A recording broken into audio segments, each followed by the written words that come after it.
नमस्कार, मैं Arpana Ladoiya Tagore women B Ed online classes में आपका स्वागत करती हूँ। हम चर्चा कर रहे हैं gender, school and society subject की, जिसमें आज हम बात करने जा रहे हैं फेमिनिज्म और नारीवाद की। नारीवाद की जो हम चर्चा कर रहे हैं, इसमें सबसे पहले हम बात करेंगे नारीवाद या महिलावाद। नारीवाद और महिलावाद क्या है, वे चर्चा जो हम अभी तक हमने पीछे की वीडियो में बात की है, उस वीडियो में हम बात करते आ रहे हैं कि जो इसके अंदर जेंडर गैप है या जो जेंडर भेद हो रहा है वो किस वजह से हो रहा है और कैसे हो रहा है। तो ये जो चर्चा करने का विषय यानी कि जो टॉपिक उठाया गया है, भाई अगर हमारी समस्या होती है कोई, वो समस्या जब तक हम उठाते ही नहीं है तो वो समस्या ही बनी रहती है और कोई किसी को तो ये इस बात का एहसास ही नहीं होता कि भी वो भी एक समस्या है। जेंडर भेद की जो ये समस्या आई, निकल कर कैसे आई कि कुछ व्यक्तियों ने इसके बारे में आवाज़ उठाई, ये चीज़ उठाया, ये गैप उठाया गया कि भी हाँ जेंडर भेद है, जेंडर गैप है, तो उसको ख़त्म किया जाना चाहिए, जेंडर समानता होनी चाहिए। तो ये जो जेंडर समानता के बारे में जो बात उठाई जाती है और ये जेंडर समानता उठाने का जो कार्य है वो जो व्यक्ति कर रहे हैं वो महिलावादी कहलाते हैं, और जो जेंडर समानता के बारे में जो बात उठ रही है वो नारीवाद या महिलावाद कहलाई जाती है। तो इसके बारे में हम सबसे पहले चर्चा कर रहे हैं। जो हमारा फर्स्ट टॉपिक है मूलभूत महिलावाद की। मूलभूत महिलावाद वो व्यक्ति हैं या वो समाजवादी हैं, वो लोग हैं जो ये मानते हैं कि सीधे सीधे जो महिलाओं पर जो शोषण हो रहा है वो पुरुषों के द्वारा किया जा रहा है। क्योंकि हम ये चीज़ ऑलरेडी पढ़ चुके हैं कि समाज में दो ही लिंग हैं, पुरुष और महिला, पुरुष और स्त्री। तो जो नेतृत्व करने वाला या जो राज करने वाला समूह है वो पुरुषों का है और शोषण सहने वाला जो समूह है वो महिलाओं का है। वो इसलिए क्योंकि जो पुरुषों को महिला वर्ग जो है वो एक ऐसा वर्ग मिला हुआ है जो बिना पेमेंट के सुबह से लेकर शाम तक उनकी चाकरी करने वाला है या उनकी नौकरी करने वाला है, जिसके लिए उनको किसी भी तरीके का कोई भी नहीं देना पड़ता या कोई सैलरी नहीं पे करनी पड़ती, किसी भी तरीके का कोई पेमेंट नहीं करना पड़ता। वो उनके लिए बिना किसी पेमेंट के या कहेंगे फ्री की नौकरी। हम अच्छी तरह जानते हैं कि हमारे घर में बहुएं आ जाती हैं, कई घरों में तो स्पेशली ऐसा होता है कि शादी करके बहू को लेके आएंगे तो साथ के साथ क्या करेंगे, काम वाली जो काम करने आई होती है उसको हटा देंगे। क्यों? क्योंकि बहू आ गई, ये कर लेगी सारा काम, यानी उनको फ्री की क्या मिल गई, एक नौकरानी मिल जाती है। तो ये जो सोच है, यही सोच जो है, इसी सोच के बारे में जो बात कर रहे हैं वो मूलभूत महिलावादी कर रहे हैं। वो इसी सोच को हटाना चाहते हैं, वो इसी गैप को हटाना चाहते हैं। वो कहते हैं कि ये काम जो है, अगर आप ये जो कार्य कर रहे हो उस कार्य के लिए आप पे नहीं करना चाहते तो ये काम को जो है महिला और पुरुष मिलकर करें। अगर बाहर का काम महिलाएं और पुरुष मिलकर कर सकते हैं तो घर के भी अंदर का कार्य भी जो है वो महिला और पुरुष मिलकर कर सकते हैं। नेक्स्ट बात है मार्क्सवादी एवं समाजवादी। इसके अंदर जो मार्क्सवादी और समाजवादी हैं वो दोनों अलग अलग है। जो मार्क्सवादी हैं वो मार्क्स के तत्वों को या उसके उसूलों को मानने वाले व्यक्ति हैं। वहीं पे समाजवादी जो है वो धीरे धीरे परिवर्तन करने वाले, समाज के अंदर जो धीरे धीरे परिवर्तन चाहने वाले, अच्छे की तरफ अग्रसर होने वाले व्यक्ति हैं। मार्क्सवादी हम अच्छी तरह जानते हैं कि मार्क्स कौन थे। अर्थशास्त्र के एक ज्ञाता के रूप में उन्हें जाना जाता है, जिन्होंने नौकरशाही और गुलामों की जो उच्चता के लिए या उनके अधिकारों के लिए जो बात की वो मार्क्स ने की थी। या पूंजीवाद के लिए जो बात करी सबसे पहले वो मार्क्स थे। तो उन्हीं के नियमों, उन्हीं के वैल्यूज़ को मानने वाले जो है वो मार्क्सवादी कहलाते हैं। मार्क्सवादी ये कहते हैं कि जो महिलाओं का शोषण हो रहा है वो सबसे ज़्यादा शोषण गाँवों में हो रहा है, पहली बात। दूसरी बात वो ये कह रहे हैं कि ये जो शोषण हो रहा है ये सिर्फ पुरुष नहीं कर रहा या पितृसत्तात्मक व्यवस्था नहीं कर रही, बल्कि ये जो शोषण है ये पूंजीवाद के द्वारा किया जा रहा है। यानी ज़्यादा पैसे वाले क्या कर रहे हैं, महिलाओं को ना सिर्फ हायर करते हैं, उनको कम से कम पे करते हैं और उसका हर तरीके से शोषण भी करते हैं। और ये जो शोषण हो रहा है ये पूंजीवाद के द्वारा हो रहा है। और ये जो परिवर्तन है, मार्क्सवादी जो ये परिवर्तन चाहते हैं, मतलब ये शोषण को रोकना चाहते हैं, जो परिवर्तन करना चाहते हैं या जो चेंजेस चाहते हैं समाज के अंदर, वो चाहते हैं कि तुरंत से तुरंत या जल्दी से जल्दी हो। वहीं पे समाजवादी है वो ये चीज़ नहीं मानता। वो ये कहता है कि हाँ पूंजीवाद इसमें है लेकिन फिर भी इसमें ज़्यादा से ज़्यादा रोल जो है वो पुरुषों का या पितृसत्तात्मक व्यवस्था का है।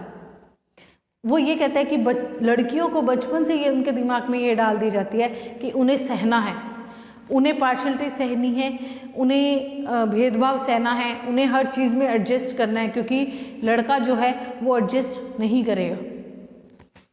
और वो इसी चीज़ में परिवर्तन चाहते हैं। वो चाहते हैं कि परिवर्तन हो, लेकिन धीरे धीरे धीरे धीरे एक्सेप्टेबल तरीके से ये परिवर्तन हो, ये चेंजेस हो, और ये जो चेंजेस है वो एक्सेप्टेबल होंगे, क्योंकि हम अच्छी तरह जानते हैं कि अचानक से हुआ परिवर्तन, तेजी से हुआ कोई भी परिवर्तन है वो एक्सेप्टेबल नहीं होता, उसको इतनी आसानी से स्वीकार नहीं किया जा सकता।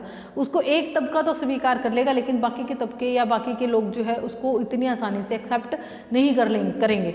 लेकिन अगर जो धीरे धीरे हुआ परिवर्तन होता है वो सबके द्वारा एक्सेप्टेबल है, वो सब उसको एक्सेप्ट कर लेंगे, क्योंकि वो महसूस ही नहीं होता कि ये चेंज भी हुआ है। और वो कब चेंज हो जाता है पता ही नहीं लगता। धीरे धीरे हुआ परिवर्तन अचानक हुए परिवर्तन से ज़्यादा इफेक्टेबल होता है। अब उसके बाद हम बात करते हैं उदारवादी महिलावाद की। उदारवादी महिलावाद के लिए एक स्पष्ट डेफिनेशन देना कि भी उदारवादी महिलावाद वाले हैं, उसके लिए एक परफेक्ट डेफिनेशन देना या उसके संदर्भ में अलग चर्चा करना पॉसिबल नहीं है, बता ही नहीं पा रहे कि भी अलग है। लेकिन फिर भी सबसे ज़्यादा मानी जाने वाली जो व्यवस्था है वो उदारवादी महिलावाद है, यानी कि जो महिलाओं में महिलाओं में हुए चेंजेस को जो एक्सेप्ट कर रहा है या जो ज़्यादा से ज़्यादा चाहता है वो चेंज हो, वो उदारवादी महिलावाद वाले। ये हर तरीके से चेंजेस आते हैं, ये चाहते हैं राजनीतिक तौर पे, सांस्कृतिक तौर पर और तकनीकी तौर पर जो परिवर्तन है या जो महिलाओं का पुरुषों के प्रति दर्जा है वो इक्वल हो, और वो तेजी से परिवर्तन होता आ रहा है। और वो परिवर्तन जो है उदारवादी महिलावाद द्वारा माना जाता है, इसीलिए सबसे ज़्यादा फेमस है। इसके अंदर हुआ परिवर्तन तेज़ी से हो भी रहे, जैसे खान पान में, पहनावे में। आज के दिन महिलाएं हैं, लड़कियां हैं, आराम से अपने पहनावे को चेंज कर चुकी है। जींस टॉप पहनकर वो लड़कों से कंधे से कंधा मिलाकर अपनी तेज़ी से उनकी तरफ तेज़ी से अपने लक्ष्य की तरफ बढ़ती चली जा रही है, उनके बराबर चलती जा रही है। तो ये जो परिवर्तन है ये उदारवादी महिलावाद द्वारा है। अब बात करेंगे हम जाति महिलावाद। ये क्या है? जाति महिलावाद जो है ये उदारवादी महिलावाद से जुड़ा हुआ ये एक तथ्य है कि भी मतलब कि महिलावाद में परिवर्तन जो राजनीतिक तौर पे है वो तो एक्सेप्टेबल हो गए, तकनीकी तौर पर है वो तो एक्सेप्टेबल हो गए, लेकिन जाति के तौर पर जो महिलावाद ने जो परिवर्तन का है, अब जैसे कि जाति के तौर पे कोई पंचायत बैठती है किसी भी रीज़न की वजह से, तो उसके अंदर महिलाएं नहीं होती, वहाँ पे महिलाओं की मौजूदगी नहीं होती। लेकिन वहीं पे एक समाज के रूप में, एक पूरी संस्था के रूप में अगर हम बात करें तो जैसे पंचायत का इलेक्शन हो रहा है पूरे गांव में, या एमएलए एमपी का, तो वहाँ पे महिलाएं किसी भी विवाद या किसी भी दबाव में आए बिना अपना इलेक्शन लड़ सकती हैं। वो अपने पुरुष मतलब यहाँ तक कि अपने पति के अगेंस्ट भी खड़ी होकर लड़ सकती हैं। तो ये जो है कि उसको वहाँ पे वो लड़ा जा सकता है। लेकिन जातिवाद में ऐसा होना, जाति की जो पंचायत होती है वहाँ पे उनका प्रेजेंट होना बहुत मुश्किल है, नामुमकिन है, वहाँ पे अभी भी बहुत पहुँचे नहीं है। तो न जाति महिलावाद के अंदर महिलाओं की उपस्थिति अभी जाति के अंदर, जाति पंचायत के अंदर महिलाओं की उपस्थिति अभी भी नगण्य है।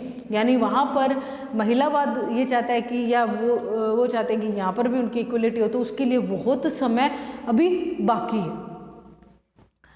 अब हम बात करते हैं उत्तर आधुनिक महिलावाद की। आधुनिकता ये जो सेम वही चीज़ जो हम बात कर रहे हैं कि जो अधिकारों की वो बराबर आ जाए, लेकिन उत्तर आधुनिक महिलावाद स्त्रियोचित और पुरुषोचित गुणों को मानता है। वो ये मानता है कि जेंडर गैप खत्म हुआ ही नहीं, ना ही वो होगा। वो ये मानता है कि ये जो गैप है वो अभी तक विद्यमान है और पूरी तरह से उसमें है, क्योंकि चाहे महिलाएं पुरुषों से कंधा मिलाकर आज के दिन हर एक फील्ड में आ चुकी हैं, लेकिन फिर भी जो घर की जिम्मेदारी है वो उन्हें खुद ही निभानी पड़ती है। उसमें पुरुषों का योगदान नगण्य होता है, बहुत रेयर ही कोई पुरुष उसमें हेल्प करता है, वो भी कुछ एक कार्य में। पूरे काम की जिम्मेदारी, मेन जिम्मेदारी तो उनकी महिलाओं की ही होती है। तो वो ये चीज़ जो होती है वो उत्तर आधुनिक महिलावाद है। इसमें धीरे धीरे चेंजेस जो है वो विकसित देशों में आ चुका है, लेकिन अभी भी अविकसित देश और विकासशील देशों में ये एक आदर्श के रूप में ही प्रेजेंट है। वो कम्प्लीटली यहाँ पे ये आधुनिक महिलावाद जो कम्प्लीटली जेंडर समानता की बात कर रहे हैं, ये बात कर रहे हैं कि कम्प्लीटली जेंडर समानता की, जो कि अभी तक एक आदर्श के रूप में ही है, और इसकी चर्चा हम पहले भी कर चुके हैं। आज के लिए इतना ही। अगली कक्षा में, अगली वीडियो में हम फिर से आपसे मुलाकात होगी। तब तक के लिए स्वस्थ रहिए। धन्यवाद।